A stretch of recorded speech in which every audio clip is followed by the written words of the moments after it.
Hello and welcome to the Rugby Quebec Laws mini course. This is going to be covering open play and the 10-meter law with a primary focus on kicking because it's become a major part of the game. So we're going to focus mostly on open play kicks, the 10-meter law, which is a kicking specific aspect of the law book, and we will have a few questions about general open play as well that were submitted by the general public.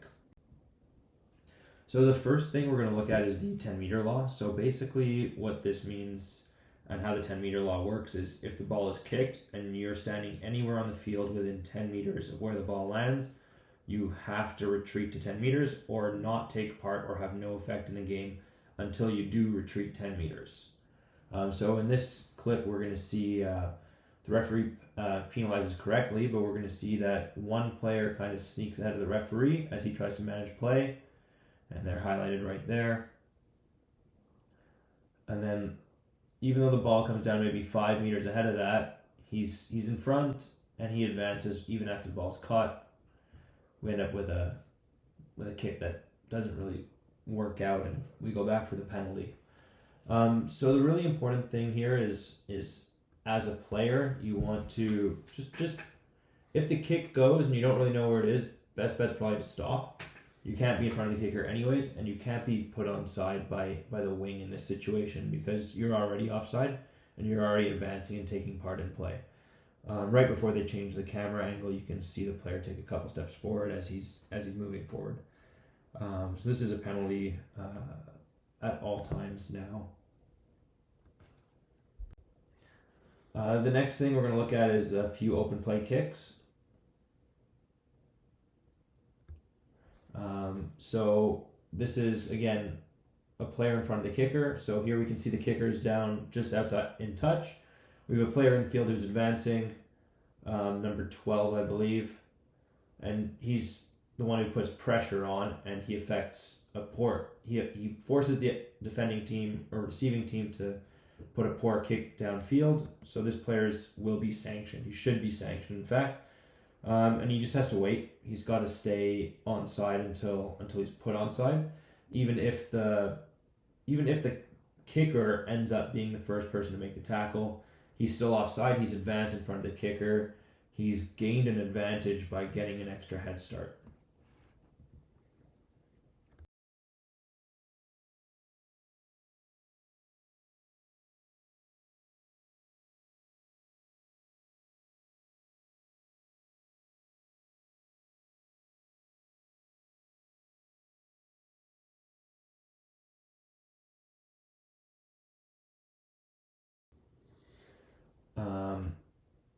This is another, so we'll just ignore the AR message here, but this is another video clip.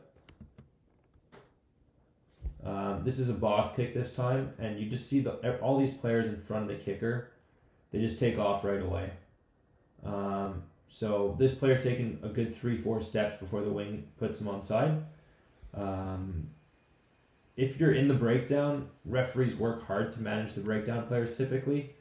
As you saw in the previous clip, this time the referee doesn't work as hard and the player is very much offside and is the one who actually makes the tackle.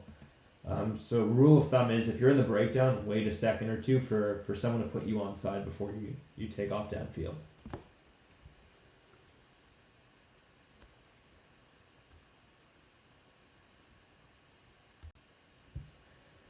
This last one, we're going to see a scrum half. Even when I played 9, we would cheat across the field. We'd usually go to where we think the next breakdown is going to be. And that's going to be the case here as well. We see the 9 just going across the field, kind of staying in the defensive line. But as soon as the ball's kicked, the 9's going to take, he's going to turn up field, and he's only really put onside close to the 10-meter line. But by then, he's already gained a good 5 or 6 meters advantage, and he's got his speed already, so he's able to put pressure on. In this situation, the penalty would be at the location where he's offside, so it's actually right back here at midfield. A lot of people think that the penalty might be downfield, but that's not the case.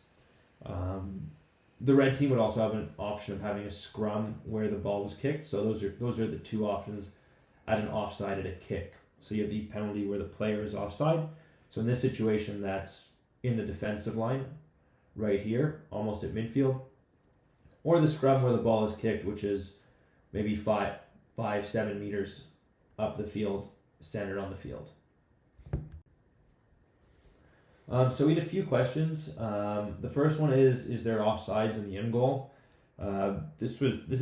Will probably get covered a bit later in our myths and legends video. But yes, there can be an offsides in the in goal.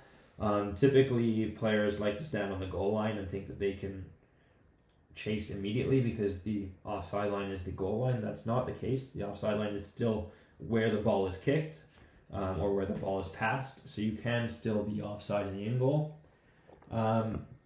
Next question is, why is offside sometimes a scrum?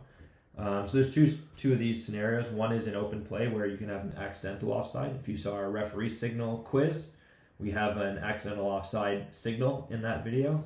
That is a scrum. Or if in the case of a kick, it's wherever the ball was kicked from, the team can have a scrum at that location.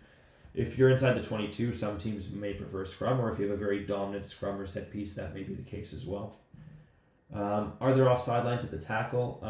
There are not, but as soon as one player from either team goes over the ball at the tackle, you then have a breakdown situation and you get offside lines formed. You also have kind of this 1 meter circle around the breakdown where referees don't want any players entering from. It's sort of it's to allow the pop or the offload without having a defender running straight through the breakdown, which is what we're trying to avoid.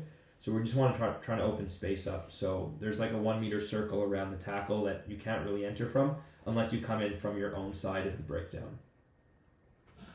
This was an interesting scenario. Apparently it happened in one of the provincial team games. So if a player from the kicking team is beyond the player who catches the ball, so they're offside under the 10 meter law, but they're like the other side of the breakdown. So what should they do? So I'd say you have two options. One is stay there and kind of wait for the next, sort of follow play, but don't be involved. But wait till the next breakdown and work hard to get into the offside line. The second one is just work hard to get back into the offside line and make yourself in an onside position without affecting play. So don't make a tackle, don't get in the way of a pass.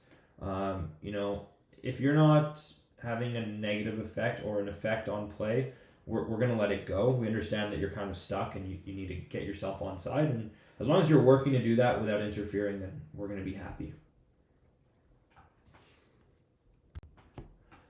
So that's it for this course. We'll see you all next month for the Line Out and Maul Laws course. And if you have any questions, don't forget to send them to the email or post on the Facebook group. Thanks and have a great day.